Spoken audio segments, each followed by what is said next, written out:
मैं गवर्नमेंट से विनती करती हूँ, प्लीज प्लीज प्लीज, मैं भी देश की बेटी। धरने के ऊपर आज हमारी एक बहन रोते हुए उन्होंने अपनी व्यथा बताई। आप बेटा क्यों रो रहे हो, क्या वजह है, इतने दुखी क्यों हो आप?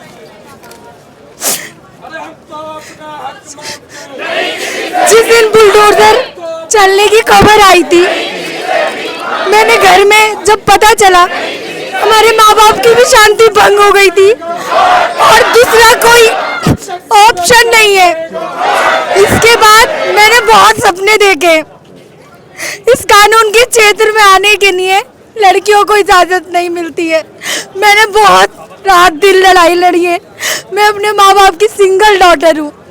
जब इस विश्वविद्यालय में एडमिशन नहीं हुआ था, इससे भी पहले कई कॉलेज देखे, लेकिन अगर मेरा एडमिशन नहीं कराया वहाँ पे सिर्फ इसलिए क्योंकि इस विश्वविद्यालय की हॉस्टल सेफ्टी और यहाँ के एनवायरनमेंट मेरे माँ बाप को इतना पसंद आया कि बस उन्होंने यहाँ पे छोड़ा।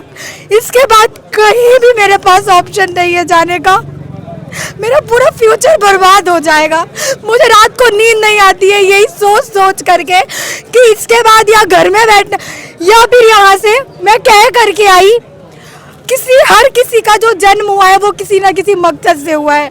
घर वालों से बोला अगर आपने पढ़ने की इजाजत दे दी है तो आप सोचना या तो आपकी बेटी वहीं पे दफन हो जाएगी या फिर वहाँ क्लासों में बैठ के पढ़ेगी।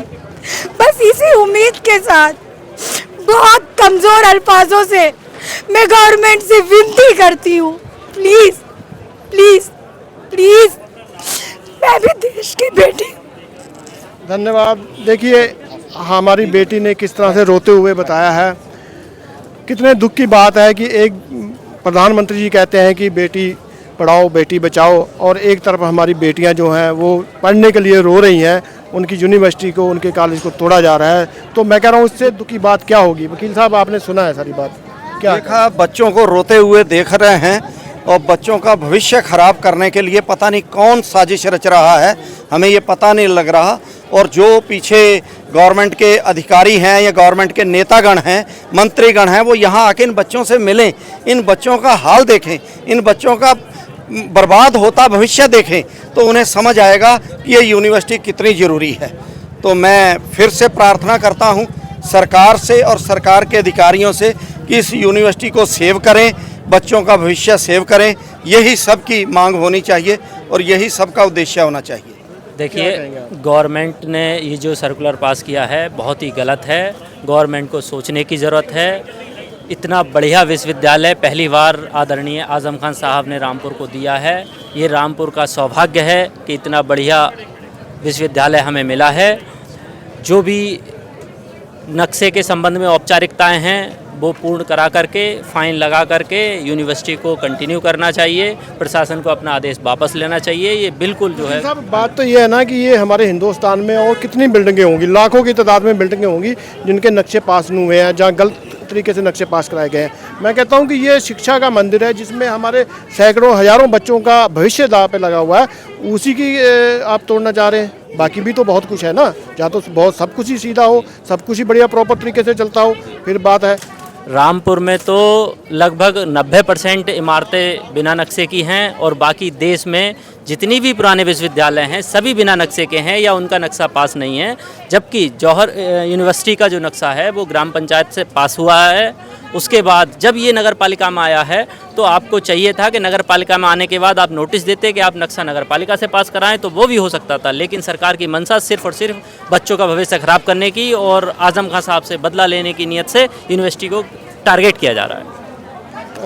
बिल्कुल जी, आप राजनीति की रंजिश निकालने के लिए इतने अंधे मत हो जाइए कि मासूमों का भविष्य दांव पे लग जाए।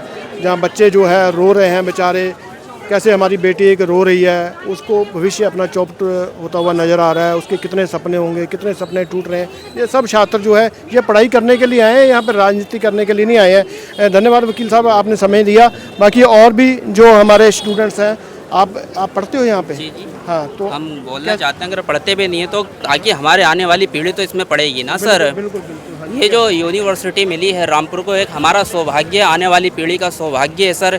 यहाँ पर ना ही अब्दुल पढ़ता है, ना ही इसमें सलीम पढ़ता है, ना ही इसमें आज़म पढ़ता है, इसमें कपिल भी पढ़ता है और इसमें नितिन भी पढ़ता है, इसमें पंकज भी पढ़ता है। ये सभी की यूनिवर्सिटी है सर, ना कि ये आज़म खां की यूनिवर्सिटी है। आज़म खां ने तो सिर्फ एक ख्वाब देखा था, जो ख्वाब देखा था वो ख्वाब आज जो है उन्होंने यूनिवर्सिटी ये बना कर दी है। किसके लिए बना कर दिए? ये युवाओं को बना कर दिए। यहाँ पर उन माँ बाप के सपने हैं जिनके बच्चे यहाँ पर पढ़ें और एक अच्छे अधिकारी बने, डॉक्टर बने, वकील बने। ये उनके माँ बाप के सपने थे, लेकिन उन्होंने ये नहीं सोचा था कि हमारे बच्चे जाकर वहाँ पे धरने करेंगे, प्रदर्शन करेंगे, प्रोटेस्ट करेंगे। लेकिन आज देखने को मिल रहा है ये बहुत ही नाजुक समय है। मैं अपनी बात इसी बस में कुछ नहीं कहना चाहता, सब आपको मालूम है सर, आप सोशल मीडिया के माध्यम से देख ही रहे हैं कि क्या किस तरह से ये चल रहा है यहाँ पर जौहर यूनिवर्सिटी पे। हम यही चाहते हैं कि हमारी जौहर यूनिवर्सिटी को नहीं तोड़ा जाए, ये यहाँ पर सभी का भविष्य बनेगा। बिल्कुल बनेगा जी। राजनीति को शिक्षा से दूर रखना चाहिए। भाई साहब बिल्कुल कहेंगे साहब। मोहम्मद अली जौहर यूनिवर्सिटी की इमारतों पर प्रशासनिक कार्रवाई के खिलाफ छात्रों का विरोध जारी है।